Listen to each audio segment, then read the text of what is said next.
Laptop itu naraf. Hingga buku tahu kayak sasaran jauh toko lama degaru hujat hingga he is a decent human being. Ethiopia bulchu fi ada kabda. Yo jara kana rafte. Dugan sinja. Majochu. Analogi makina anjau toko jira baita.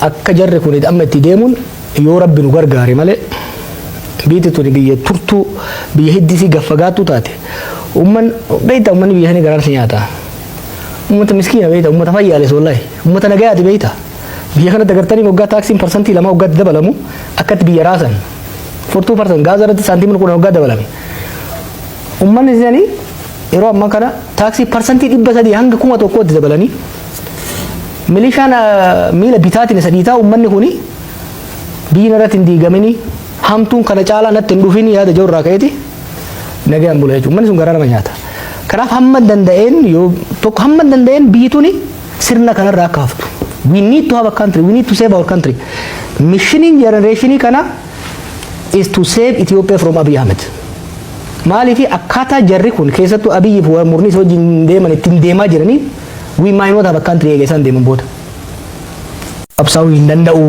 jedheet saba keenya hamilee cabsuudhaaf irratti hojjaa turan. Har'a ammoo Oromoon biyya bulchuu hin danda'u yeroo kitaaba keessatti doon ilaaltanii jirtan aangoon nuun malaa jee plus 2015 maal barbaaddan isaan maal barbaadan Finfinnee pirezidantii Oromiyaa si goonoo akka no aangoon nuun malaa jedhee jawaa baasee jennaani Oromoon biyya bulchuudhaan qophoofneedhaan isin garsiisnan jedheen. Biyya bulchuu hin danda'u Oromoon biyya dhiisii ol bulchuu hin danda'u back in the day.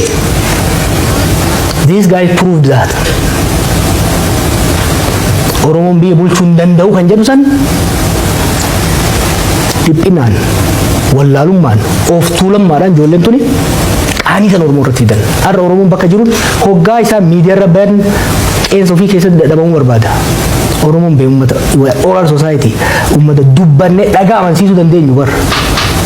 Ummata hojjannee ofii miti addunyaa kanaadhaaf hayyoonni Oromoo bakka meeqatti addunyaa hoogganaa jiran har'a Oromiyaa diiganii dachee dhiigaa godhanii ummatoota Itoophiyaa abdii guddaan irra ture yaadattaa 2018 kanaaf again I want to try one more time ummanni keenya hamilee isaa akka hin cabne ummanni hamilee isaa cabe bara baraan salphata hamilee ummata keenya eeguudha kanaaf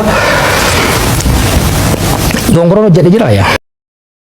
Okay, interviin kuni intervii Jawaar Mohammad jechuudha erga mana hidhaatii bahe afaan Oromootiin taasise keessaa jechuudha intervii guddaa intervii jabaa jechuun ni danda'ama jechuudha. Intervii baay'ee bareedallee qeeqa qaba garuu as keessatti amma ani wanti xiqqoosi Jawaar irraa natti hin tolin keessaa tokko Oromoon biyya bulchuu hin danda'u kan jedhu isee kana mootummaa qofaaf kenne.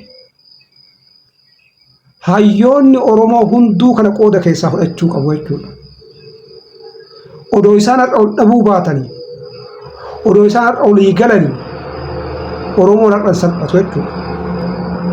Kanarratti hayyoonni Oromoo hunduu harka keessaa qabu. Tokko kana jechuudha. Kan biraa immoo wanta as keessatti isaan lolchiise aangoo kanarraa dheessuu hin danda'amu. Kanarraa dheessuu hin danda'amu.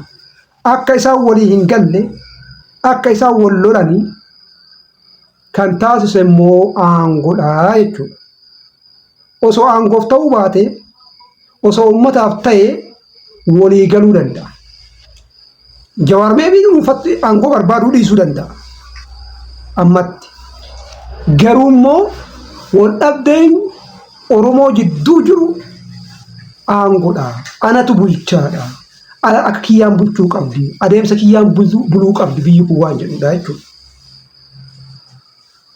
Anu bicha dhuunfatee bulchaadha hunduu jechuudha. Isa kanatu Oromoo gatii kafalchiisaa jira. Jawaariin gaafa qe'ee dhubar kallattitti akka inni deebi'uuf malee waan dhugaa jiruuf malee Jawaar bu'aan buufnee miti waan baay'ee hojjetee jira. An hayyoota Oromoo keessaa jechuudha namni akka Jawaar hojjete hin jiru. Seenama Oromoo keessattuu jechuudha. Ka hojjetee milkaa'eef illee jechuudha. Garuu immoo waan inni qabu hanqina inni qabuun qeequun dirqamaa jechuudha. Yoo hin qeeqne namni qaawwa isaan guuttatu. Anuma bichatu jira.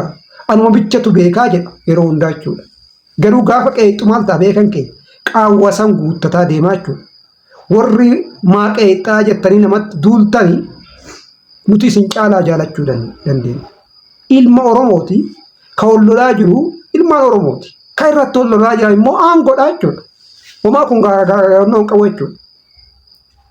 Ammallee ka Jawaariin qeeqaa jirruu fi sa'aatii itti Oromoon nagaa barbaadaa jiru kanatti maaliif waan akkanaa kanneen barreessaadha malee jibba irraa qabaannetii miti jechuudha. Jibba dhuunfatti irraa hin qabnu miti. Barri namni as keessa jiru kuni sababa isaatiin namni waa meeqa ta'ee jira as keessatti. Garuu dhimmi nagaa Oromoo maaf isaanitti dhagamuu dadhabaa. Gara tokko maaf goramee bubbeen afarfamaa. Yoo danda'ame dhiibbaan gara hundatti godhamee nageenyi akka bu'umaaf hin taasifne. Waan jedhu irraa qeeqna malee kanaaf Jawaari alaqallee diinni illee dhageeffata. Maaliif beektani saayinsiidhaan kan dubbatu waan ta'eedhaaf saayinsirra dhaabbatee haasaa waan ta'eedhaaf warrummaan diinummaa isa jibbu hundi hin dhageeffata jechuudha. Ta'in taalli baay'inaan maaliif akka inni ta'u beektanii malaayikaan dhuftee itti himteetii miti. Tiyoorii san moodela san fuudheet waan lafarra jiru odeeffannoo guureet haasaa waan ta'eef wanni inni haasa'u ni ta'a jechuudha.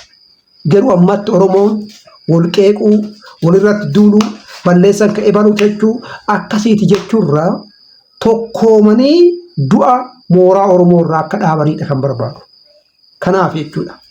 Kanaaf hundi keessanuu subscribe, share, like, comment gochuu hin dagatinaa. Nagataa.